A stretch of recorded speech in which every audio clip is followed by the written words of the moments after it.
Mark Duggan's brother, who was the last person to speak to him before he was shot by police, today told a court about their final conversation. At the inquest into the 29-year-old's death, Marlon Duggan said he couldn't hear any sirens when he spoke to his brother on the phone. Seconds after they hung up, Mark was dead. Luke Hanrahan was in court.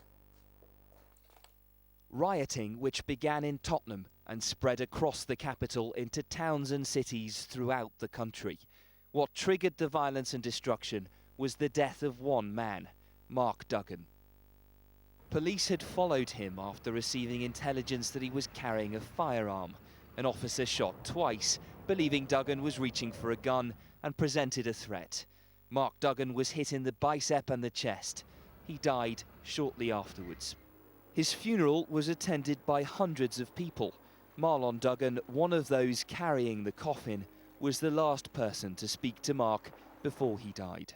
The brothers spoke on the phone seconds before gunshots were fired. The press packed the gallery for the first opportunity to hear from Marlon Duggan since his brother's death. It turned out to be less than a minute of testimony.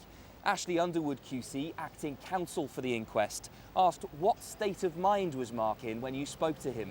His brother replied, he seemed normal.